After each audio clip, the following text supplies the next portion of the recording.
Assalamu alaikum 7th class. Hope you are all fine. In previous class, we have discussed the topic of farm animals.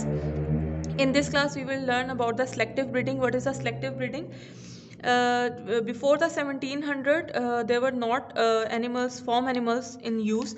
1700 से पहले जो the form animals ज़्यादा use नहीं होते थे. Form animal basically वो animals होते हैं जो घरों में पाले जाते हैं या जिनसे खेती बाड़ी का काम लिया जाता है या उनसे और भी मिल्क हासिल किया जाता है, गोश्त लिया जाता है, अंडे लिए जाते हैं, वो उनको फॉर्म एनिमल्स कहते हैं. तो बिफोर 1700 ये चीज़ इतनी ज़्यादा फॉर्म एनिमल का कॉन्सेप्ट इतना ज़्यादा नहीं था. लोग वाइल्ड एनिमल जैसे थे वैसे फॉर्म एनिमल्स को भी समझते थे और फॉर्म एनिमल्स को इस चीज़ के लिए इस्तेमाल किया जाता था जैसे वज़न उठाने के लिए, यहाँ से वहाँ चीज़ें लेके जाने के लिए. In about 1700 in UK there took place what we call the farming revolution. 1700 में यूके में फार्मिंग रेवोल्यूशन आया. लोगों को पता चलना शुरू हुआ कि कुछ फॉर्म एनिमल्स होते हैं, उनको पाला जाता है, उनकी आगे नई नस्ल या जिसको ब्रीड कहा जाता है उसको तैयार किया जाता है. वो इसलिए तैयार किया जाता है कि आगे कामों के लिए उनको इस्तेमाल किया जाता है. ठीक है, तो उसमें से कुछ फॉर्म एनिमल्स आज हम डिस्कस करेंगे. 2 या 3 फॉर्म एनिमल्स हम आज डिस्कस करेंगे. नंबर 1 है जी cattle. Most farmers keep some animals and poultry, but in some part of the world, livestock is the most important kind of the farming. Stock rearing is often on poorer land, which is not in really rich enough to grow the good crops. Cattle कहते हैं मवेशियों को. उसमें आ जाते हैं जो गाय या भैंसें होती हैं, उनको कैटल कहा जाता है. उनको पाला जाता है, उनसे मुख्तलिफ फ़ायदे लिए जाते हैं. उसमें से जो मेन यूजेस ऑफ कैटल हैं उसमें क्या है, मीट लिया जाता है. किससे? बीफ कैटल से. जिस तरह हम लोग कुर्बानी के लिए जानवर को ज़िबा करते हैं, उसको जो है वो मीट के लिए यूज़ किया जाता है, मिल्क के लिए यूज़ किया जाता है, डेयरी प्रोडक्ट के लिए यूज़ किया जाता है.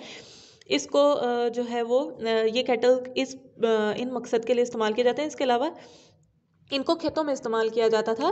कुओं के लिए, कुओं के इर्द गिर्द इनको चलाया जाता था और उससे ये रहट जिसको कहते हैं, पुराने टाइम में अभी भी बहुत सारी जगहों पे ये चीज़ यूज़ होती है कि इनको कुएं के इर्द गिर्द एक रहट पे बांधा जाता है और ये जब घूमते हैं तो उससे पानी निकलता है और उसको फसलों को उससे पानी दिया जाता है.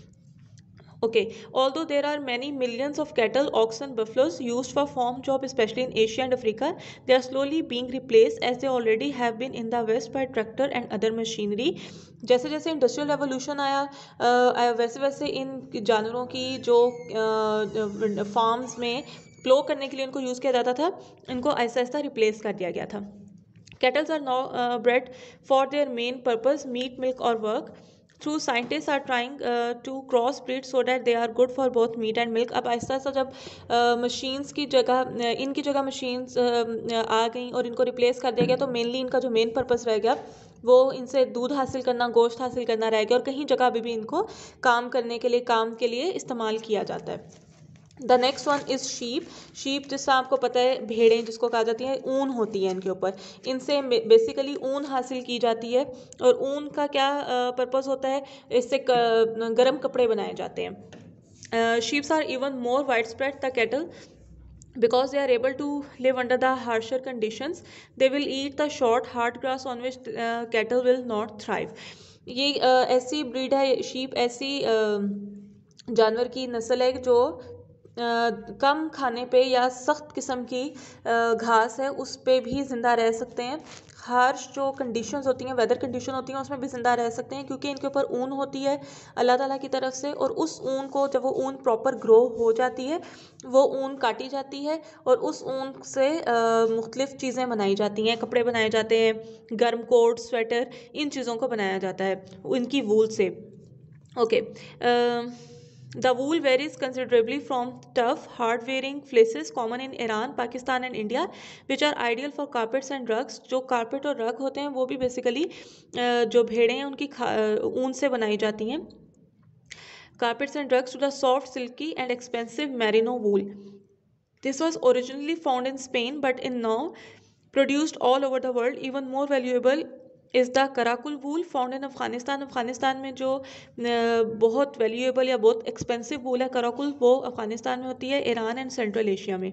This is the skin of newly born lambs on which the wool is in tight black curls and is made into Astrakhan coats and hats. जो न्यूली बॉर्न कैटल होते हैं, शीप होती है, लैम्स होते हैं, उनकी खाल से, उनकी ऊन से जो है वो ये चीज़ अस्त्रखान कोट्स एंड हेड्स बनाई जाती हैं, बहुत एक्सपेंसिव होते हैं। आज हम सिर्फ इतना ही टॉपिक कवर करेंगे। मैं इससे रिलेटेड जो क्वेश्चन है वो मैं आपको भेज दूंगी।